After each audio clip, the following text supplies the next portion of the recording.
کشمیریوں کی حق خود ارادیت کی جدوجہد کو دبانے کے لیے بھارتی فوج، نیم فوجی دستوں اور پولیس اہلکاروں کے ہاتھوں گزشتہ 3 دہائیوں سے زائد عرصے کے دوران وحشانہ قتل عام کے 30 سے زائد سانحات رونما ہوئے ہیں، جن میں سینکڑوں کشمیری مرد و زن کو شہید اور اربوں روپے کی املاک کو تباہ کیا گیا۔ یہ سلسلہ 1990 میں آج ہی کے روز سری نگر کے مگرمل باغ قتل عام سے شروع ہوا تھا، جس میں بھارتی فوجیوں نے اندھا دھند فائرنگ کر کے 14 بے گناہوں کو شہید کر دیا تھا۔ مگرمل باغ، گاؤں کدل، سوپور، ہندواڑہ اور کپواڑہ کے قتل عام کے سانحات صرف جنوری کے مہینے میں ہی رونما ہوئے، جس میں بھارت اپنا یوم جمہوریہ مناتا ہے۔ اس پہ مستزاد یہ کہ ان گھناونے جرائم میں ملوث ایک بھی بھارتی فوجی کو آج تک سزا دی گئی اور نہ ہی ہزاروں شہداء کے کسی وارث کو انصاف دیا گیا۔ کل جماعتی حریت کانفرنس کے رہنماؤں غلام محمد خان سوپوری، یاسمین راجہ، فریدہ بہن جی، سعید بشیر اندرابی اور خواجہ فردوس نے شہدائے مگرمل باغ کو شاندار خراج عقیدت پیش کیا اور کہا ہے کہ بھارتی مظالم کشمیریوں کو جدوجہد آزادی سے دستبردار ہونے پر مجبور نہیں کر سکتے۔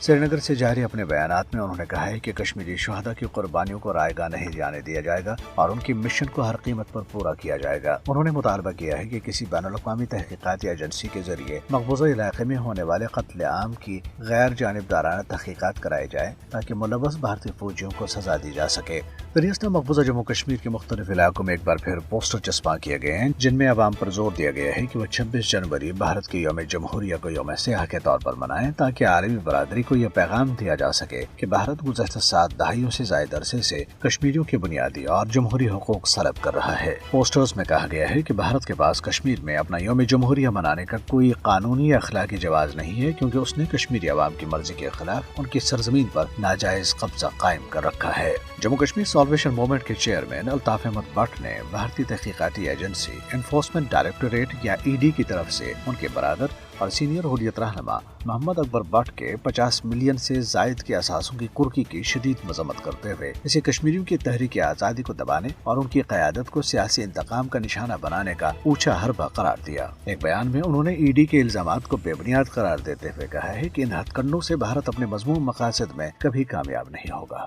جموں میں آج بھارتی سول سوسائٹی کے سرکردہ ارکان کے ساتھ بات چیت کے دوران سینکڑوں سماجی اور سیاسی کارکنوں نے مسئلہ کشمیر کو ہمیشہ کے لیے حل کرنے کے لیے بھارت، پاکستان اور حقیقی کشمیری قیادت کے درمیان جامع مذاکرات پر زور دیا۔ اس تقریب کا اہتمام یونائٹڈ پیس الائنس نے کیا تھا، جو کئی سماجی اور سیاسی تنظیموں اور کارکنوں کی انجمن ہے۔